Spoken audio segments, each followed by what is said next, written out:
नमस्ते दोस्तों। कहानी सुनने सुनाने की इस श्रृंखला में आज प्रस्तुत है महान साहित्यकार रविंद्रनाथ टैगोर द्वारा लिखित कहानी भिखारिन। अंधी भिखारिन प्रतिदिन मंदिर के दरवाजे पर जाकर खड़ी होती। दर्शन करने वाले बाहर निकलते तो वह अपना हाथ फैला देती और नम्रता से कहती, बाबूजी, अंधी पर दया हो जाए। वह ये जानती थी कि मंदिर में आने वाले लोग सहृदय और श्रद्धालु हुआ करते हैं। उसका ये अनुमान असत्य न था। आने जाने वाले 2-4 पैसे उसके हाथ पर रख ही देते। अंधी उनको दुआएं देती और उनकी सहृदयता को सराहती। स्त्रियां भी उसके पल्ले में थोड़ा बहुत अनाज डाल जाया करती थी। प्रातः से संध्या तक वह इसी प्रकार हाथ फैलाए खड़ी रहती। उसके पश्चात मन ही मन भगवान को प्रणाम करती और अपनी लाठी के सहारे झोपड़ी की ओर रुख करती। उसकी झोपड़ी नगर के बाहर थी। रास्ते में भी वो याचना करती जाती, किंतु राहगीरों में अधिक संख्या में श्वेत वस्त्र वालों की होती, जो पैसे देने की अपेक्षा झिड़कियां दिया करते हैं। तब भी अंधी निराश नहीं होती और उसकी याचना बराबर जारी रहती। झोपड़ी तक पहुंचते पहुंचते उसे 2-4 पैसे और मिल ही जाते। झोपड़ी के समीप पहुंचते ही एक 10 वर्ष का लड़का उछलता कूदता आता और उससे चिपट जाता। अंधी टटोल कर उसके मस्तक को चूमती। बच्चा कौन है, किसका है, कहां से आया, इस बात से कोई परिचय नहीं था। 5 वर्ष हुए, पास पड़ोस वालों ने उसे अकेला देखा था। इन्हीं दिनों एक दिन संध्या समय लोगों ने उसकी गोद में एक बच्चा देखा। बच्चा रो रहा था और अंधी उसका मुख चूम चूम कर उसे चुप कराने का प्रयत्न कर रही थी। वह कोई असाधारण घटना नहीं थी, इसलिए किसी ने भी न पूछा कि बच्चा किसका है। उस दिन से यह बच्चा उसी अंधी भिखारिन के पास था और प्रसन्न था। उसको वो अपने से अच्छा खिलाती और पहनाती। अंधी ने अपनी झोपड़ी में एक हांडी रखी थी। संध्या समय जो कुछ मांग कर लाती वह उसी हांडी में डाल देती और उसे किसी वस्तु से ढक देती। ऐसा इसलिए कि कहीं दूसरे व्यक्तियों की दृष्टि उस पर न पड़े। खाने के लिए अन्न पर्याप्त मात्रा में मिल जाता था, इससे उसका काम चल जाता। पहले बच्चे को पेट भरकर खाना खिलाती, फिर स्वयं खाती। रात को बच्चे को अपने सीने से लगाकर वहीं पड़ी रहती। सुबह होते ही उसको खिला पिलाकर फिर मंदिर के द्वार पर जा खड़ी होती। काशी में सेठ बनारसी दास बहुत प्रसिद्ध व्यक्ति हैं। बच्चा बच्चा उनकी कोठी से परिचित है। बहुत बड़े देशभक्त और धर्मात्मा हैं। धर्म में उनकी बहुत रुचि है। दिन के 12 बजे तक सेठ स्नान ध्यान में संलग्न रहते हैं। कोठी पर हर समय भीड़ लगी रहती। कर्ज के इच्छुक तो आते ही थे, परंतु ऐसे व्यक्तियों का भी तांता बंधा रहता जो अपनी पूंजी सेठ जी के पास धरोहर रूप में रखने आते थे।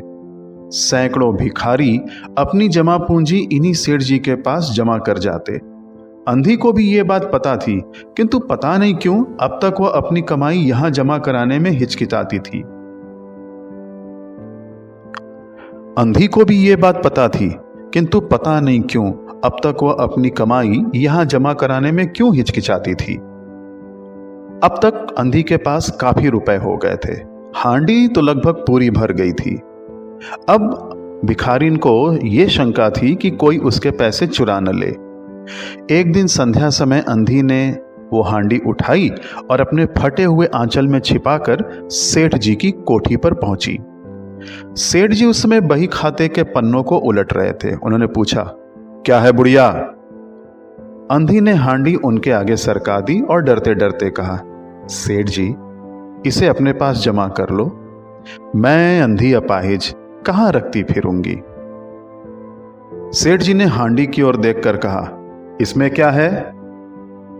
अंधी ने उत्तर दिया, भीख मांग मांग कर अपने बच्चे के लिए 2-4 पैसे इकट्ठे किए हैं सेठ जी। अपने पास रखने से डरती हूं। कृपया इन्हें आप अपनी कोठी में रख लें। सेठ जी ने मुनीम की ओर संकेत करते हुए कहा, मुनीम जी, बही में जमा कर लो। फिर बुढ़िया से पूछा, तेरा नाम क्या है रे? अंधी ने अपना नाम बताया। मुनीम जी ने नकदी गिनकर उसके नाम से जमा कर लिया और वो बुढ़िया सेठ जी को आशीर्वाद देती हुई अपनी झोपड़ी की ओर चल दी। 2 वर्ष बहुत सुख के साथ बीते। इसके पश्चात एक दिन लड़के को ज्वर ने आ दबाया। अंधी ने दवा दारू की, झाड़ फूंक से भी काम लिया, टोने टोटके की परीक्षा की, परंतु संपूर्ण प्रयत्न व्यर्थ सिद्ध हुए। लड़के की दशा दिन प्रतिदिन बुरी होती गई। अंधी का हृदय टूट गया। साहस ने जवाब दे दिया। निराश हो गई बेचारी। परंतु फिर ध्यान आया कि संभवतः डॉक्टर के इलाज से फायदा हो जाए। इस विचार के आते ही वह गिरती पड़ती सेठ जी की कोठी पर आ पहुंची। सेठ जी उस समय उपस्थित थे। अंधी ने कहा, सेठ जी, मेरी जमा पूंजी में से 10-5 रुपए मिल जाएं तो बड़ी कृपा हो।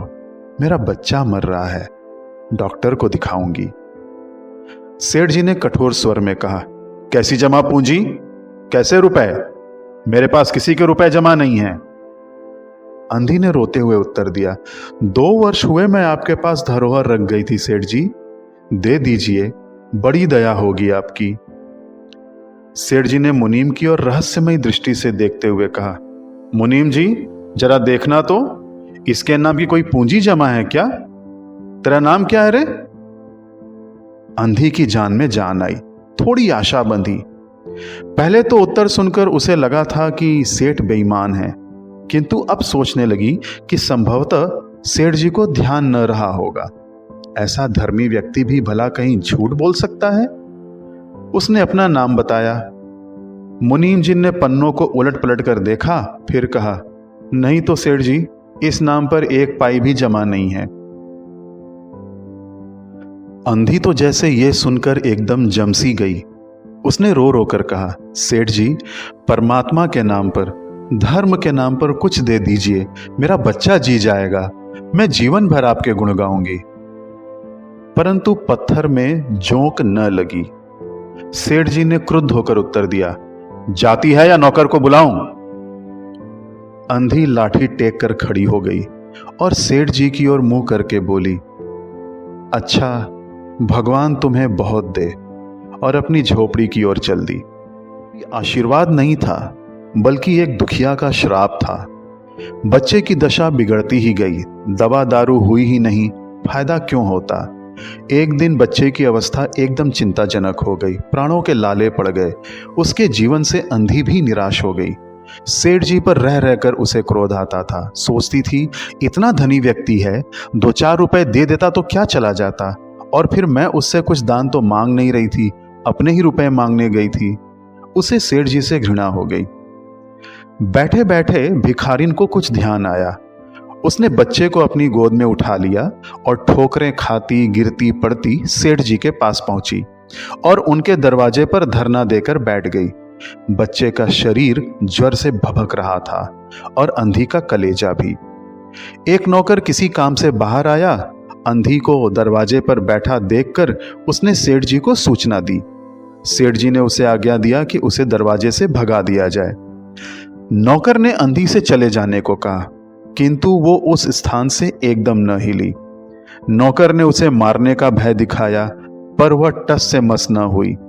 फिर नौकर ने अंदर जाकर सेठ जी को सारी बात बताई। अरे, देखते ही पहचान गए। बच्चे को देखकर उन्हें बहुत आश्चर्य हुआ कि उसकी शक्ल सूरत उनके मोहन से बहुत मिलती जुलती है। कुछ 7 वर्ष हुए जब उनका बेटा मोहन किसी मेले में खो गया था। उसकी बहुत खोज की, पर उसका कोई पता नहीं मिला। उन्हें स्मरण आया कि मोहन की जांघ पर एक लाल रंग का चिन्ह था। इस विचार के आते ही उन्होंने अंधी की गोद से उस बच्चे को उठाया और उसकी जांघ पर वो निशान देखने लगे। चिन्ह तो अवश्य था, परंतु पहले से कुछ बड़ा। अब उनको विश्वास हो गया कि यह बच्चा उन्हीं का है। तुरंत उसको छीनकर अपने कलेजे से चिपटा लिया। बच्चे का शरीर ज्वर से तप रहा था। नौकर को डॉक्टर लाने के लिए भेजा और स्वयं घर के अंदर चल दिए। अंधी खड़ी हो गई और चिल्लाने लगी, मेरे बच्चे को न ले जाओ, मेरे रुपए तो हजम कर गए, अब क्या मेरा बच्चा भी मुझसे छीनोगे? सेठ जी बहुत चिंतित हुए और कहा, बच्चा मेरा है, यही एक बच्चा है, 7 वर्ष पूर्व कहीं खो गया था, अब मिला है, सो इसे कहीं और नहीं जाने दूंगा और लाख प्रयत्न करके भी इसके प्राण बचाऊंगा। अंधी ने एक जोर का ठहाका लगाया। तुम्हारा बच्चा है, इसलिए लाख प्रयत्न करके भी उसे बचाओगे? मेरा बच्चा होता तो उसे मर जाने देते, क्यों? यह भी कोई न्याय है? इतने दिनों तक खून पसीना एक एक करके उसको पाला है, मैं उसको अपने हाथ से नहीं जाने दूंगी। सेठ जी की दशा बहुत अजीब हो गई, कुछ करते नहीं बन पड़ रहा था। कुछ देर तक वहीं मौन खड़े रहे, फिर घर के अंदर चले गए। अंधी कुछ समय तक वहीं खड़ी रोती रही, फिर वह भी अपनी झोपड़ी की ओर चल दी। प्रातःकाल प्रभु की कृपा हुई या दवा ने जादू सा प्रभाव दिखाया, मोहन का ज्वर उतर गया। होश आने पर उसने आंखें खोली तो सर्वप्रथम शब्द उसकी जबान से निकला, मां। चारों ओर अपरिचित शक्लें देखकर उसने अपने आंखें बंद कर ली। उस समय उसका ज्वर फिर अधिक हो गया। मां मां की रट लगाए हुए था। डॉक्टरों ने जवाब दे दिया। सेठ जी के तो मानो हाथ पांव फूल गए, चारों ओर उन्हें अंधेरा दिखाई पड़ने लगा। क्या करूं, एक सेठ जी सोचने लगे। क्या करूं, एक ही बच्चा है, इतने दिनों बाद मिला भी तो मृत्यु उसको अपने चंगुल में दबा रही है, इसे कैसे बचाऊं? अचानक उनको अंधी भिखारिन का ध्यान आया। अपनी पत्नी को तुरंत बाहर भेजा कि देखो कहीं वो द्वार पर अब तक बैठी न हो, परंतु अब अंधी वहां कहां। सेठ जी ने अपनी फिटन तैयार कराई और बस्ती से बाहर उसकी झोपड़ी पर पहुंचे। झोपड़ी में कोई दरवाजा तो था नहीं, सो अंदर गए। देखा अंधी एक फटे पुराने टाट पर पड़ी है और उसकी आंखों से अश्रुधारा बह रही है। सेठ जी ने धीरे से उसको हिलाया, उसका शरीर भी अग्नि की भांति तप रहा था। सेठ जी ने कहा, बुढ़िया, तेरा बच्चा मर रहा है, डॉक्टर निराश हो गए हैं, रह रहकर वह तुझे ही पुकारता है, अब तू ही उसके प्राण बचा सकती है, चल और मेरे नहीं नहीं अपने बच्चे की जान बचा ले। अंधी ने उत्तर दिया, मरता है तो मरने दो, मैं भी मर रही हूं, हम दोनों स्वर्गलोक में फिर माँ बेटे की तरह मिल जाएंगे। इस लोक में सुख तो है नहीं, वहां मेरा बच्चा सुख में रहेगा, मैं वहां उसकी सेवा ठीक तरीके से करूंगी। सेठ जी रो दिए। आज तक उन्होंने किसी के सामने सिर नहीं झुकाया था, किंतु इस समय अंधी के पांवों पर गिर पड़े और रोकर कहा, ममता की लाज रख लो, आखिर तुम भी उसकी मां ही हो, चलो तुम्हारे जाने से वो बच जाएगा। ममता शब्द ने अंधी को विकल कर दिया। उसने तुरंत कहा, अच्छा चलो। सेठ जी सहारा देकर उसे बाहर लाए और फिटन पर बिठा दिया। फिटन घर की ओर दौड़ने लगी। उस समय सेठ जी और अंधी भिखारिन दोनों की एक ही दशा थी। दोनों की यही इच्छा थी कि जल्दी से जल्दी अपने बच्चे के पास पहुंच जाएं। कोठी आ गई। सेठ जी ने सहारा देकर अंधी को उतारा और अंदर ले गए। भीतर जाकर अंधी ने मोहन के माथे पर हाथ फेरा। मोहन पहचान गया कि यह उसकी मां का हाथ है। उसने तुरंत अपने नेत्र खोल दिए और उसे अपने समीप खड़े देखकर कहा, मां तुम आ गई। अंधी भिखारिन मोहन के सिरहाने बैठ गई और उसने मोहन का सिर अपनी गोद में रख लिया। मोहन को बहुत सुख अनुभव हुआ और वह उसकी गोद में तुरंत सो गया। दूसरे दिन से मोहन की दशा अच्छी होने लगी और 10-15 दिन में वह बिल्कुल स्वस्थ हो गया। जो काम हकीमों के जोशानदेह, वैद्यों की पुड़िया और डॉक्टरों के मिक्सचर न कर सके, वह अंधी की स्नेहमयी सेवा ने पूरा कर दिया। मोहन के पूरी तरह स्वस्थ हो जाने पर अंधी ने विदा मांगी। सेठ जी ने बहुत कुछ कहा सुना कि वह उन्हीं के पास रह जाए, परंतु वो सहमत नहीं हुई। विवश होकर उन्हें विदा करना पड़ा। जब वह चलने लगी तो सेठ जी ने रुपयों से भरी एक थैली उसके हाथ में रख दी। अंधी ने मालूम किया कि इसमें क्या है। सेठ जी ने कहा, इसमें तुम्हारी धरोहर है, तुम्हारे रुपए और मेरा अपराध।